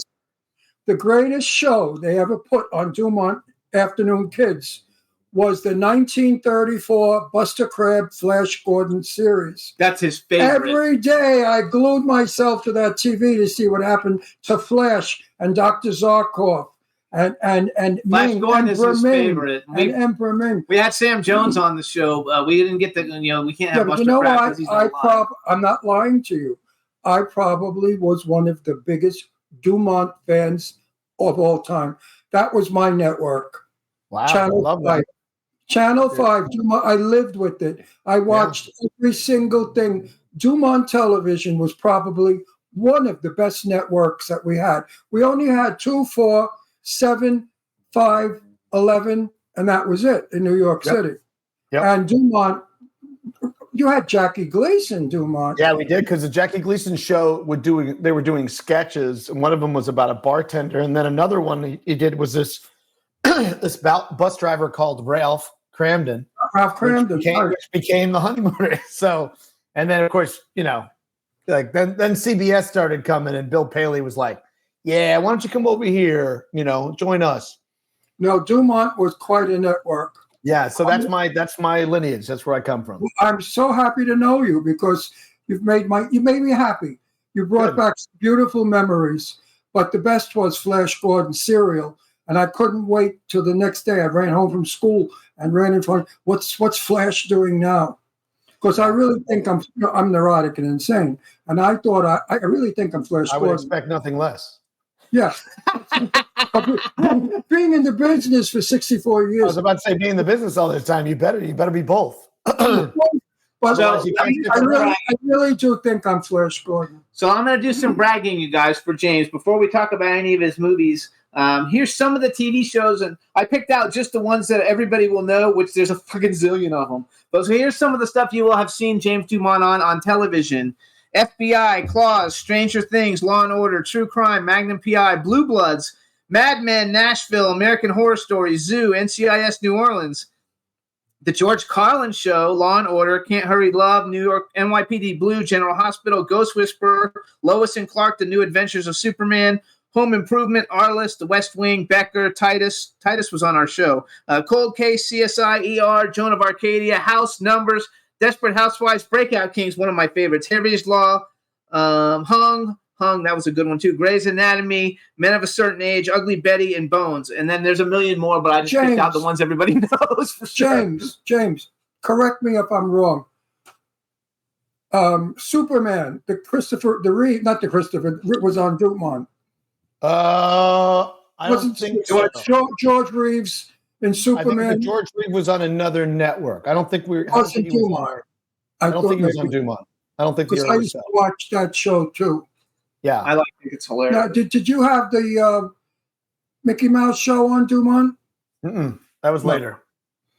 Okay, so wait, now we're going to keep going. So you guys, here's some of the major things that everybody will know him from. First of all, he's on the Righteous Gemstones, which I'm actually, Jay LaRose, I didn't even know he was on that. He's a good friend of mine, and we've had Eric. Boy, I just talked to Jay last week. We're starting our 4th season at the end of May, so I'll be seeing him in less than a month in Charleston. Say hello to him. He's a really cool guy. So you guys in the Righteous Gemstones with John Goodman, Danny McBride, Adam Devine, Kristen Johnson, Steve Zahn, Jennifer Nettles. I don't know, there's a million people on it. He was in Deepwater Horizon, The Peacemaker, Catch Me If You Can, SWAT, Along Came Polly, Trumbo, great movie, Miss Congeniality 2, War of the Worlds, Ocean's 13, Universal Soldier, Dallas Buyers Club, and actually Spencer Confidential, Jurassic World, and Spencer Confidential, by the way, which I didn't know that was you. Like, you don't look the same in every movie. So, like, in That's Spencer Confidential, when I saw that you were in it, I didn't know, though, that you were actually in it. We have a clip from it that we're going to play in a little bit just to show. I took it off of your YouTube so we can. So how smart was Grandpa to say this new thing, this little round 5-inch tube, people are going to watch it? well, I'm going to create a network, call it DuMont. How smart was he to do that? He came in the cool thing about beginning. The cool thing about Alan was he's my great uncle, and the deal was with him was that he was a scientist, but he was also creative, and he also gave people opportunities that would normally not get opportunities. So that's why I'm kind of working on a biopic of him, because he's kind of like, like the movie Tucker. Like people don't know much about like his background, but he was the first television network. It had his own name on it. And what was interesting about him is because he had polio, one of his arms was handicapped. So when people came back after World War II, he created an assembly line for people that were the veterans that were amputees, in order for them to still be able to have a job where other people weren't hiring them or employing them. I would certainly do a large story on him. He is. Oh, yeah. And then the other thing is, like I said, the first African-American woman who had her own TV show, had a cooking show in the morning. And then there was actually an Asian-American woman who had her own cooking show as well. So, and then there were people who were blacklisted, who were not allowed to be in the theater. And so he would cull through and watch things in other places, and he put blacklisted actors back on television. It was the way in which that they stayed in the business. So, he really was an innovator and a pioneer. And also, I think, there was a recent article about him a little while back. One of the reviewers from the reporters from the Hollywood Reporter was talking about, there's broadcasting where there's content for everyone. And then there's narrowcasting, like this content is for a very specific type of audience. And he basically said that the early days of television is that he was able to identify and find a very specific show for a very specific audience.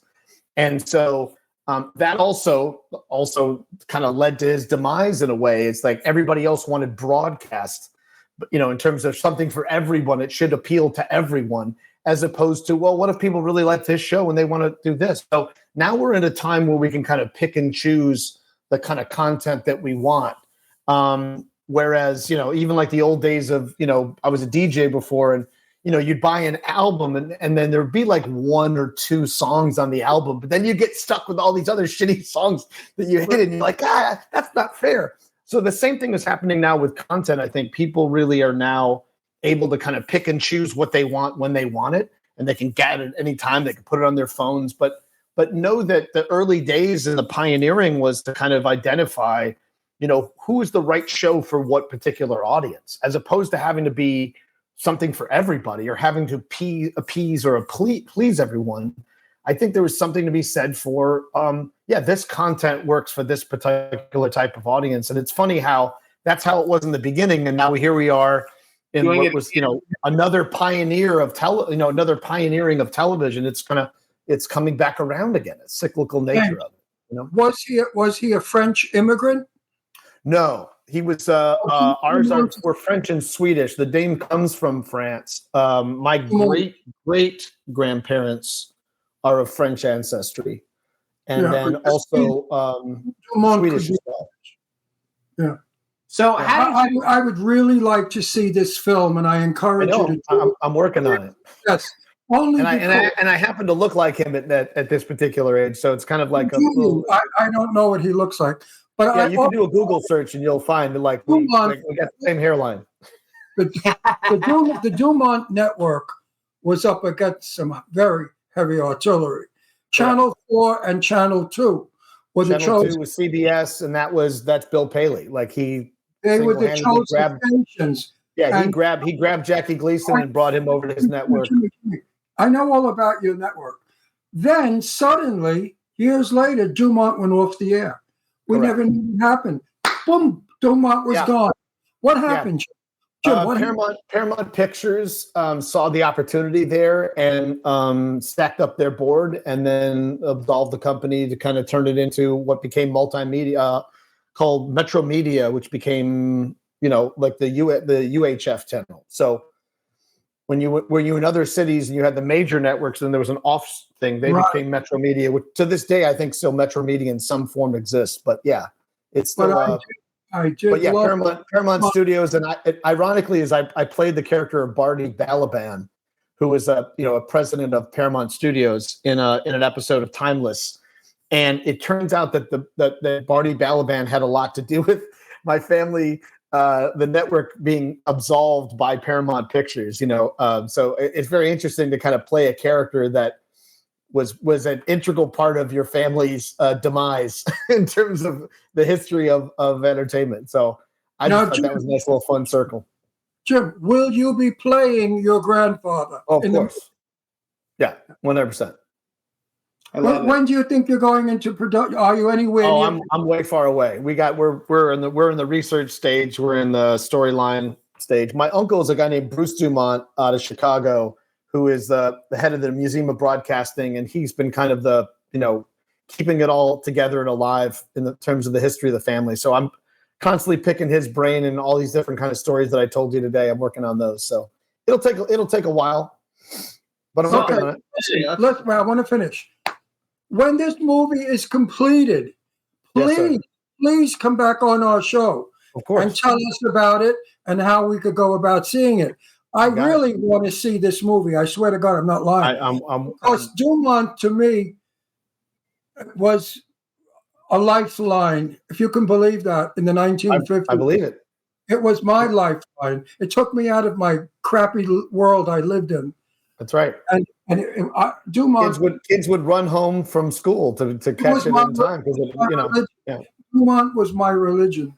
All right, so then I want to go move on to you a little bit. Jimmy's like, let's stop talking about his history and let's talk about James. No, I like it all. Actually, we like all of it. What? I want to talk about it. So first of all, are you a really big guy? No. Like in all the movies, you look really big, but like, is that just? Yeah, I'm like 5'9". I'm a little over your average male height. Not big at all, then. That's not big. Just a regular guy. Because he plays these intimidating ass people in like a lot of movies. Like he's like huge. It's like Stephen. What's his name? Stephen Lang. We met Stephen Lang, and I was like, he's huge. I love him. He's like 5'4" or something. Yeah, but he's 5'4", but like Stephen Lang is tight, bro. Like, he's ripped. He's ripped. He's in the gym all the time. Wait. Stephen Lang is little. His shoulders are narrow. His hands are like a girl's. But he'll crush your hand if he shakes you. If you shake. Oh yeah, I know he did. He shrunk. Don't let him fool you. He'll crush your head like a grape. I know. I danced a slow one with him. How do you like that? Nice. In the interview, Stephen said, "Come on, Ron, let's dance." And he gets me up, and we're dancing. And I felt like I was dancing with a little woman. And here on screen, my God, he's this muscle-bound killer. Right. So film is all illusion. We know that. I love it. So right now I look 84, but in person I'm really 19. There it is. So how long? So what made you decide? Did the fact that your family had a TV station, did that impact you on the fact that you wanted to be an actor, or what decided to become an actor? I think the thing is, when I was a kid, Sesame Street just had come on the air, and I remember watching it, and I was like, there's these kids that are on TV, they're in this little box and stuff like that. I'm like, oh, I totally want to do that. And also my mom was like, studied at the Art Institute of Chicago for interior design. And she was super kind of creative. And one of the things is there was this contest for the Gerber babies. They wanted you, if you submitted a photograph and you got picked to be the Gerber baby, you would be on the Gerber baby. So in 1966, I was selected as the Gerber baby of 1966. So I was on the little Gerber bottles. So that was like the first thing. And then when I was younger, I remember watching the early days of Sesame Street and going, like, I want to do that. Like, I want to do what these kids are doing. Like my life, like same thing, like you were saying, Ron, it's like, my life is terrible. My parents are going through this awful divorce. It's like, I don't want to deal with that. I just want to be with these kids and hang out on Sesame Street, and I want to be on TV. So it's like the early days of like seeing that. And my mom said when I came out, like when I was born, that I had this smile, and I've always had a quick smile almost in every project I've done. I've done like 170 movies and TV shows now. And it's like, if you look at all my characters, there's almost this signature little quick smile that pops up. My mom said I had this kind of like smile from the time I came out, like out of the womb, And so for me, I've always kind of kept that just that kind of lighter, childlike, wonderment and excitement about doing things as, no matter what happens. Jim, what was your grandfather like as a grandfather? Not Mr. DuMont, but as your grandfather. No, it was his great uncle, I think. Didn't you say it was your No, it was my great uncle. Great uncle. Yeah, it was my grandfather's brother. There were three brothers. Three DuMont brothers, and so my grandfather was Don, but my other uncle was my great uncle was Bruce DuMont, who was a football player for Rutgers, and then the other one was Bruce, who was Alan DuMont. Alan B. DuMont, and he was studied at Rensselaer, so he was the scientist. So there were three brothers that were, part of that. They're all Brooklyn boys. They all grew up in Brooklyn. Brooklyn, so, yeah. Brooklyn in the house. Yes. So yeah, those are three Brooklyn boys, and then my grandfather moved to Chicago, and I was born in Chicago. So my father was born in New London, Connecticut. So that's where, so the DuMonts have always been East Coast for like a long time. Even my kids are older. One's in Vermont at school. The other one's working at Dartmouth in New Hampshire. So ironically, the DuMonts are all back on the East Coast, and I live in New Orleans now. So we're all kind of more East Coast centric than the West Coast. So you will put the DuMont legacy on film. Yes, I like the plan. I love it. I like that idea a lot. Oh, I do too. So I'm going to because early television. My brother-in-law was a documentary movie producer, and my brother-in-law had a lens that came from a very early 1932 television. Imagine they had television in 32, and he called it what did he call it? Some name. If you put it in front of a projection, it blew the screen up bigger than Cinerama. And he called it Supervision, Evan J. Anton's Supervision. And he couldn't get it off the ground. Nobody wanted it. And my father was in on it because my father he was sort of an inventor also. And they had this wonderful process. And I'm wondering now, whatever happened to Supervision? Mm-hmm. I know that there was a thing called the oscillating lens, which was this lens that kind of came from two different sources, and then when they were separated out, they could then be set up from there. Yeah. So I know that vision came from the oscillating lens. Was this thing you could push stuff through it, and then it could kind of project it out, which they used for early days of the movie theaters and other things in order to kind of my brother-in-law's lens was as big as Cinerama. The only problem was the edges got weird.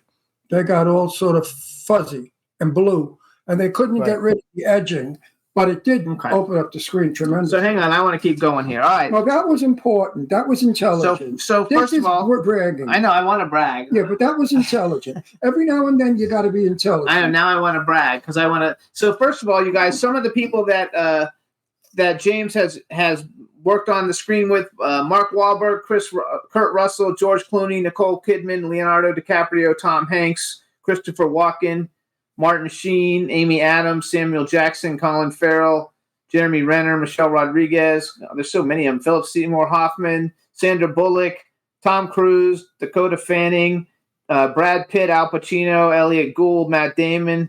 Basically, you've been in every Matthew McConaughey, every of the biggest movies of the last 25 years. You're in like a lot of them. A lot of them are like Academy Award, at least nominated films. Do you have one film that like is one of the ones that you enjoyed like a lot? Yeah, I think the thing for us was Dallas Buyers Club. That was kind of one of those like sleeper things that we hoped that it would turn into what it is, but became so much more than we ever imagined. Because at a certain point, I was flown down to New Orleans. We were days away from shooting, and the weekend before we were about to shoot, we lost all our foreign financing. Oh, wow. And at that point in time, Matthew McConaughey had a doctor on hand 24/7 because he had lost so much weight.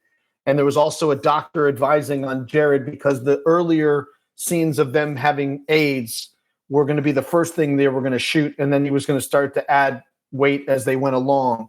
But both men had gone through such tremendous amount of physical sacrifice, particularly Matthew, who was really had lost a lot of weight in order to kind of make the movie believable. So we had lost our foreign financing, and a pioneer in the film industry, a guy named Cassian Elways, who was like the king of independent film and was an agent back at William Morris, was our producer. And he turned to a French screenwriter that he had 20 years ago had turned that guy's life around and said, I need for you to wire $7 million into our bank in the next 48 hours in order for this film to happen. Give me this guy's name and address. Yeah, exactly. Address. And so he said, I'm calling in a 20-year marker because you were a kid, you were a French kid struggling to try to get your screenwriting going. Now you own this foreign company that's going to distribute us film. The guy's like, so let me get this straight. I'm going to wire you $7 million for an AIDS drama with Matthew McConaughey, who's known as a romantic comedy actor, and this guy Jared Leto, who's really kind of an international rock star. And you think I'm going to get my money back, right? Well, that investment he got times 5, and then just sold his company for $2.3 billion. Good for as him. of recently. So that movie almost didn't get made. I sat in a hotel room for a week. Finally, the last few days of my week that they bought my contract, I was finally able to go shoot. But that movie almost didn't get made. And 20 years ago, that script was kicking around and Brad Pitt was attached to it. So for that project to go from losing all its financing to walking away, and Matthew McConaughey and Jared Leto single-handedly won every single award for actor and supporting actor that year. Golden Globe, Oscar, the Hollywood Foreign Press. I mean, they run everything they possibly could get. New York Times, Film Critics Association. So for us to kind of have that, and then for me, I think that was like my 50th movie at that point. I'd been kind of just an everyman kind of character guy, just working off and just going from project to project to project. But no one really kind of recognized it. And I was kind of hoping that I thought I'd have a little breakout thing in SWAT because I'm working opposite Colin Farrell in like a dozen scenes and working with Sam Jackson. But that movie that was like a box office thing, but not critical success, not an industry film. But when Dallas Buyers Club came out, like everybody in the industry saw Dallas Buyers. Let me in. That was because the subject matter was AIDS. And back then, the press or the media made AIDS a gay disease, not an everybody disease. So, of course, all the homophobes, and there are many, said, I'm not going to go see a movie about a bunch of fags dying from some cancer. And that was the consensus. President Reagan would not discuss AIDS. No one would discuss AIDS. When was this? Excuse me, I'm speaking intelligently for a change instead of stupid.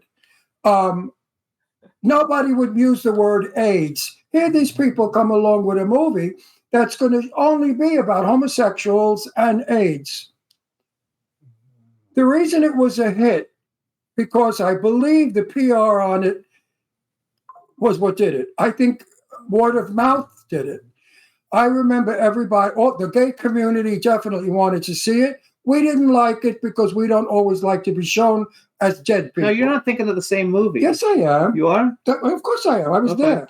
What are you talking about? You're not talking about I'm Dallas not Buyers talking Club. about Philadelphia. No, I know. Dallas Buyers Club. It came out like what? What year did that come out? I'm not talking about Dallas House. That's the one Dallas Buyers Club is the one he's in that won all the Academy Awards that we're talking about.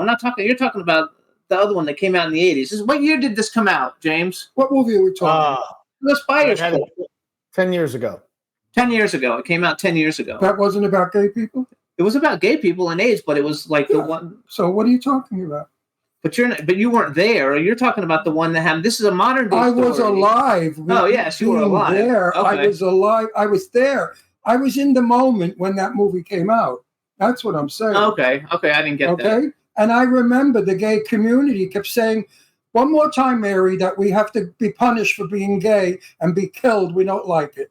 We didn't like any of the horror movies where it was always a drag queen that got killed because the drag queen was some insane bitch. All right? We were resenting what was being done to gay people. So that movie was an instrument of politics as well as a film that was worth seeing. And that's why that film got what it got, because America got tired of the same old prejudice crap. And Hollywood came to the aid of gay people. And Hollywood said, let's make this film happen to show the world what it's all about. And that's why that film, to me, is a very important film, as is Philadelphia. There's all those movies that brought forth. Exactly. Yeah, Harvey Milk. Harvey Milk is my dear friend. Was. No, he still is. Oh, Harvey Milk, the nephew. Yes. He's my dear friend. I work with them all the time in San Francisco. Harvey and I are like that. And Harvey will tell. Your point is well taken, but I think one of the things that was I think that one of the things that really resonated with people, in particular, what I think I just had that was an incredible experience where Jared and I, the scene between the father and the son, and he's begging for money because he's dying of AIDS, and Jared felt like that scene was the thing that got him the Oscar, that put him over the top. There's that one scene where he's in the mirror, but the father and son together is like this, super heartbreaking scene. And one of the things that's interesting about my experience with that was when the premiere came out and I was on the red carpet, I got halfway through the carpet and the rest of the press, mostly gay press, LGBTQ community press, did not want to speak to me at all.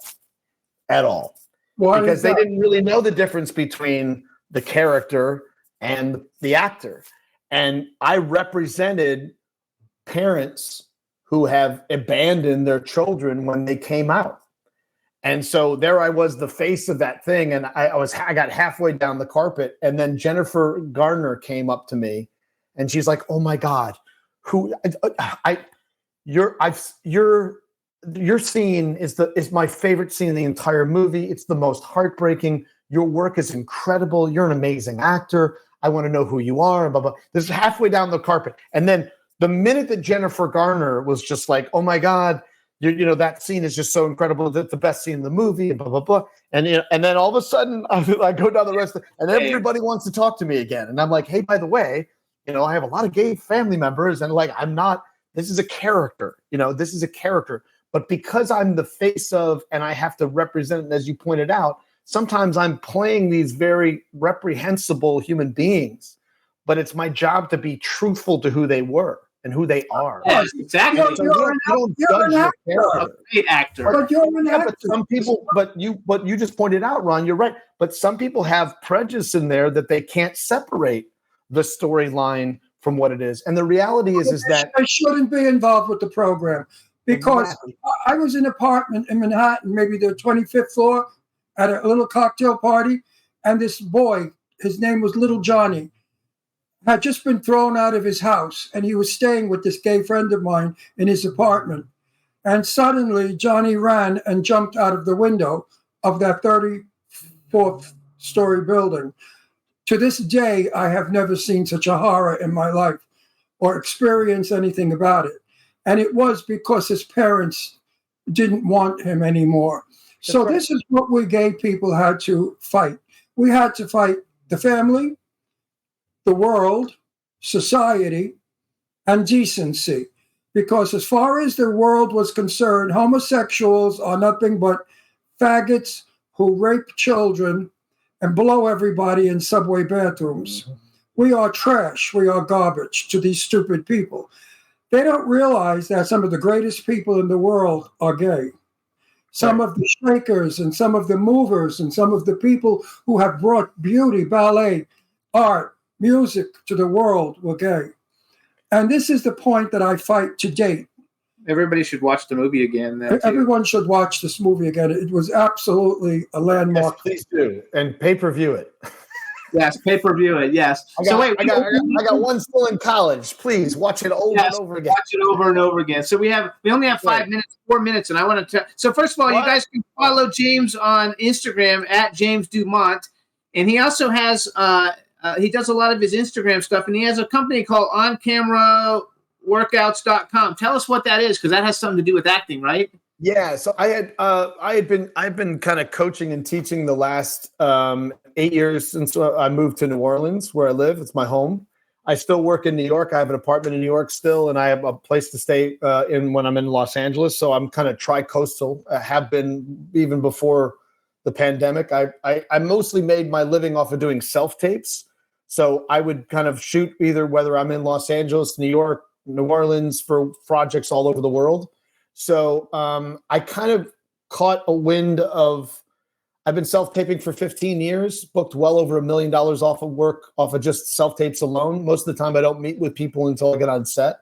So I figured out a way to kind of master something that when COVID hit, everybody was like, oh my God, how am I going to do these? I don't know how to do. So I just happened to be that guy that had water in the desert in March of 2020. And so to this day, I have about 1,600 students all over the world on Zoom in different countries: New York, LA, San Francisco, Atlanta, Chicago, Mexico City, Australia, London, you name it.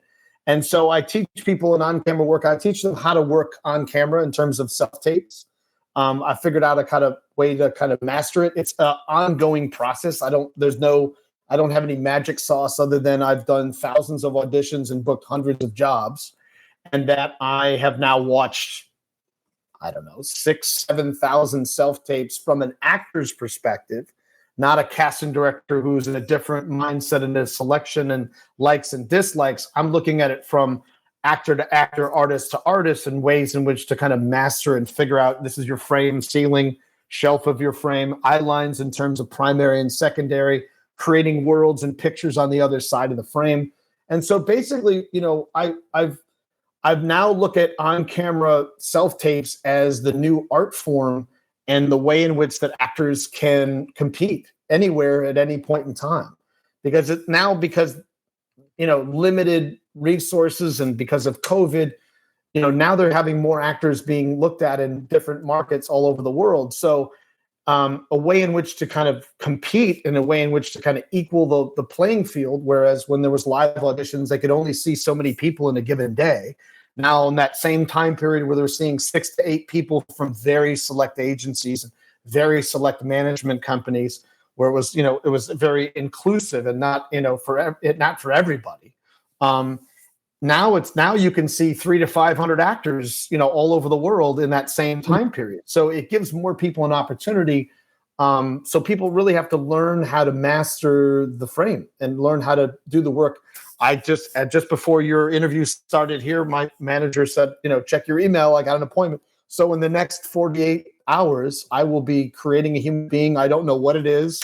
I don't know where it's taking place. I don't know how long. But in the next 48 hours, I got a human being I'm going to create, shoot it, send it off, and my work is done. And then I'm on to the next one. So tell people, where did they go for that? Tell them where to go. Our website is called OnCameraWorkouts.com. You can also follow us on Instagram at OnCameraWorkouts, plural. I also post up a lot of stuff on my Instagram, which is at James DuMont.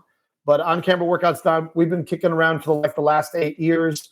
And I do privates on Mondays and Tuesdays. Sometimes people want to run one class, and then Wednesday day, like today, I have what's called a lunch crunch, where people are learning how to do self-tapes on a regular. And then Wednesday nights, I do what's called core labs for 4 weeks, and I pick one particular project. Like this month, we're doing The Last of Us, episode 3, which my friend Nick Offerman got an Emmy for his role of Bill in Bill and Frank.